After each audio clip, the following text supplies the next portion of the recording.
El ABC de la parapsicología, por Antonio Las Heras. Capítulo 6. Las casas embrujadas. Sí, todo será muy científico, pero hay cosas que nadie puede explicar, suele decir mucha gente. No es así. Los parapsicólogos conocemos y estudiamos las causas de los fenómenos más extraños. En todas las épocas, con variantes y matices, se reitera el caso de las casas encantadas o embrujadas. Para entrar en el tema, nada mejor que las afirmaciones del padre Quevedo. Tonterías, ya nada más que tonterías. Que me regalen a mí una de esas mansiones con fantasmas y verán qué buena utilidad le doy. Bromas aparte, hubo un tiempo en que estas casas encantadas eran fenómenos muy frecuentes, pero hoy en día, por diversas causas, no surgen casi en las ciudades. Estos asuntos misteriosos parecen requerir tranquilidad y aislamiento. Ocurren con frecuencia en caserones rodeados de grandes parques y con muchos árboles centenarios. Durante la última mitad del siglo pasado, el espiritismo había alcanzado su auge en Europa. Hablar de los castillos encantados y casas embrujadas era tema corriente. Los sucesos se atribuían siempre a la intervención de espíritus de personas fallecidas. Desde el punto de vista parapsicológico, se llama a casa encantada a aquellos edificios o construcciones donde ocurren ciertos hechos, se oyen pasos, ruidos extraños, arrastrar de cadenas, llantos de niños, aullidos lastimeros, vociferaciones, movimientos de objetos sin que alguien los toque o actúe sobre ellos, interrupción inexplicable del suministro eléctrico, entre otros. A diferencia de los casos denominados poltergeist, en las casas encantadas no es posible hallar algún agente productor determinado. El fenómeno puede prolongarse por meses, años y hasta décadas. La literatura tradicional menciona castillos encantados donde se produjeron sucesos psiquinéticos por más de un siglo y no es posible suponer la existencia de alguien produciendo sonidos raros durante tanto tiempo. Las investigaciones permitieron encontrar un común denominador. Donde surgía un acontecimiento de esta naturaleza, en algún momento pasado una o más personas habían fallecido de muerte violenta. Otras veces se descubrió que los restos de quienes así murieron estaban enterrados en el sótano o las proximidades de la casa. Una vez desenterrados y trasladados a un cementerio, todas las perturbaciones cesaron inmediatamente en el edificio. Esto permite suponer que todo es obra de espíritus desencarnados que expresan su disconformidad. No, terminantemente. El enigma parece desentrañarse por la energía que deja impregnada en el lugar la persona que muere con violencia. Una casa de 2 pisos construida en los Estados Unidos fue habitada por 2 jóvenes matrimonios 3 años después de su construcción. Todo ocurrió en 1973. Al poco tiempo comenzaron a producirse extraños acontecimientos que sucedieron durante 7 meses. Todos veían una forma vaporosa, del tamaño de un niño, que se esfumaba al acercarse los moradores. Oían sonidos de risas infantiles. Los objetos de la casa se movían sin causa aparente. Un equipo de parapsicólogos determinó que ninguno de los habitantes de la casa producía las rarezas. Al indagar la historia del lugar, pudo saberse que en la residencia, demolida 4 años antes para construir la actual, un niño rodó por una de las escaleras y murió violentamente. El hecho fue investigado por el parapsicólogo Henry W. Pierce y publicado en la revista que edita la más antigua entidad dedicada al tema en América, The American Society for Psychic Research. ¿Cómo debe actuar alguien que se encuentra frente a tan inusuales sucesos que se inician sin previo aviso? Todo estaba tranquilo y un día comienzan los cambios. Si no toma intervención un profesional idóneo, todo puede intensificarse hasta causar severos trastornos en la conducta y el psiquismo de los habitantes del lugar. Muy rara vez se extinguen solos, de la misma forma inesperada en que comenzaron. ¿Qué otras cosas pasan en una casa encantada? Los muebles se parten, la vajilla se desplaza sin que nadie o alguien la toque hasta romperse en 1000 pedazos. Hay voces producidas por seres inexistentes, bombitas de luz estallan una tras otra, piedritas que golpean en forma de alucinante lluvia sobre algunas partes de la vivienda.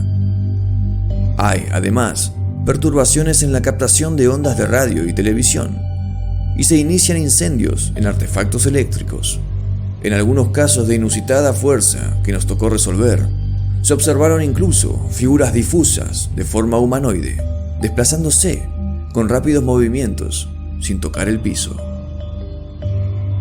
Lo que hay que hacer cuando se produce un caso de psiquinesis espontánea recurrente, así lo denominamos científicamente, es dar rápidamente intervención a un parapsicólogo. Cualquier otro tipo de ayuda solo provocará mayores disturbios. Edvino Augusto Friedrich, sacerdote jesuita y miembro del Centro Latinoamericano de Parapsicología, que preside el padre Dr. Oscar González Quevedo, afirma: ni los exorcismos resuelven la situación, con frecuencia solo la agravan. Es por eso que ni siquiera un sacerdote se halla en condiciones de ayudar. Estas situaciones deben orientarse científicamente, agrega, esclareciendo que no se trata de espíritu alguno, ni demonio o alma de otro mundo. Es un fenómeno parapsicológico. Sitios endemoniados, encantamientos y posesiones enigmáticas son apenas algunos de los nombres que recibe también la psiquinesis espontánea recurrente. Las fuerzas parapsicológicas que desencadenan esta fenomenología son bien conocidas por los parapsicólogos. Tenemos elementos para contrarrestarlas, disolverlas y volver todo a la normalidad.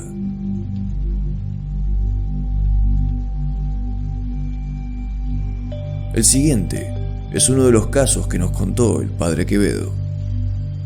Visité una vez una casa encantada en la región noroeste del estado de San Pablo, Brasil. Doña María, viuda de 47 años, salió asustada de su casa, donde vivía sola, asegurando que había visto caer del tejado repetidas veces granos de maíz. Poco después, los granos entraban en la heladera cerrada. Las piedras caían del tejado, en el que no se encontró ningún agujero. 15 días después, se abrieron la puerta y las ventanas. Piedras y pedazos de madera entraban en la casa. Doña María huyó aterrorizada hacia la vivienda del administrador de la tranquila finca rural. Otras 10 personas vieron deslocarse latas, caer algunas piedras, romperse vidrios de las ventanas y unas tijeras que volaban en extraña parábola. El pánico recorrió toda la finca. Durante los días siguientes, en otras 5 casas, se registraron extraños ruidos, movimientos de objetos. Medio ladrillo cayó verticalmente, con notable fuerza, delante del administrador, en circunstancias inexplicables. El cura del pueblo pensó que los fenómenos se debían al demonio, pero sus bendiciones no dieron ningún resultado. Casi todas las tardes, después de las 6, se repetían los fenómenos. Cuando llegué para visitar el rancho encantado, expliqué a los asustados moradores que se trataba de un caso de psicorragia, liberación de la fuerza psíquica del inconsciente humano, primero de la viuda Doña María y luego efectos polipsíquicos, colaboración de las aterradas adolescentes, niñas y mujeres en gestación, que más fácilmente se contagian psíquicamente, liberando sus fuerzas del psiquismo profundo. Tras unas horas de charlas, todos quedaron tranquilos. Recomendé calma, relajamiento y actitudes positivas de meros espectadores. Aquella tarde, los fenómenos no se repitieron. A este interesante relato del padre Quevedo, podemos agregar otro caso con el que tuvimos contacto en los primeros meses de 1988. Se habló entonces de una casa embrujada en Maldonado, Uruguay, en la calle Pérez del Puerto, al 700. ¿Qué ocurría? Un piano sonaba melodiosamente sin ser tocado. Los miembros de la comisión policial recorren la habitación y solo están los muebles. Ninguna persona, además de ellos. Se oye un grito que proviene del exterior. Los vecinos son agredidos por una fuerza misteriosa, desconocida, que arranca plantas y las arroja sobre un portón. Algunas macetas caen cerca del edificio Rubén Ferrizo. De inmediato, comenzamos a estudiar los hechos. En la vivienda habitaba un niño, acompañado por sus abuelos. Mientras los objetos volaban por la casa, el niño, muy alterado, tomó una cruz de madera y la expuso, con sus brazos estirados, hacia la zona de mayores movimientos. Sucedió lo inesperado. La cruz se quebró en 2 trozos entre los dedos del chico. Se tejieron diversas historias en la costa uruguaya, muy cerca de Punta del Este. Algunos decían que habían quienes querían molestar a los habitantes de la casa. Otros aseguraban que eran fantasmas, porque se hacían trabajos de arqueología submarina para extraer restos de navíos hundidos en los tiempos del descubrimiento. Esto molestaría a los espíritus de los muertos en el naufragio y se estarían manifestando fantasmagóricamente. Por supuesto, no hubo un solo testigo que viera un fantasma. La única explicación lógica la ofrecimos los parapsicólogos. El niño, de 11 años de edad, era el causante de todo. En forma inconsciente, por supuesto. En el psiquismo profundo del chico había una disconformidad manifiesta con algo que sucedía en su medio ambiente. Por ejemplo, desvanecencias familiares, imposición a realizar algo que le molestara profundamente o irrupción de un problema de índole afectiva. Entonces, en lugar de exhibir su malestar con trastornos de conducta, depresión, anorexia o movimientos maníacos muy frecuentes, el niño producía la psiquinesis espontánea recurrente. Era un caso de poltergeist. Esta expresión de origen alemán, poltergeist, puede traducirse como duende burlón. Hablamos de este fenómeno cuando repentinamente, en una casa o edificio, o simplemente en una habitación, comienzan a producirse determinados sucesos en principio inexplicables. A diferencia de lo que sucede en las casas encantadas habituales, no se oyen ruidos misteriosos, ni hay visiones fantasmales. También su duración es más breve. A pesar de lo que se creyó durante siglos, no son originados por duendes burlones ni almas penando. Es un fenómeno parapsicológico provocado por una persona identificable del mundo de los vivos. En todos los casos de poltergeist, existe la presencia de un adolescente o puber, varón o mujer, de entre 4 o 5 años hasta 19 o 22. Sin proponérselo, conscientemente provoca estos hechos. Los denominamos Peker, P-K-E-R, o lo que es lo mismo, acción de la potencialidad parapsicológica sobre el mundo exterior, ejercida con comprobable periodicidad. Generalmente, después de un tratamiento adecuado del adolescente, los fenómenos cesan.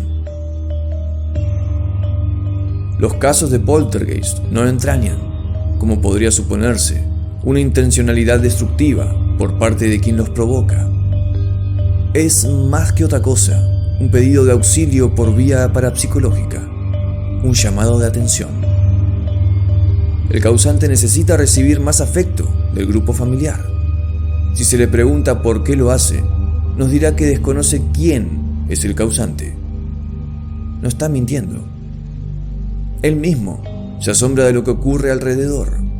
Por eso, a pesar de que objetos pesados se estrellan violentamente de una pared a otra, de romperse vidrios en miles de pedazos y quebrarse espejos, por dar solamente 3 ejemplos, en ningún momento los trozos hieren o matan a los presentes. De acuerdo con nuestras investigaciones, los objetos desplazados psiquinéticamente son controlados por clarividencia, telepatía y precognición durante todo su recorrido y evitan producir daños en seres vivientes.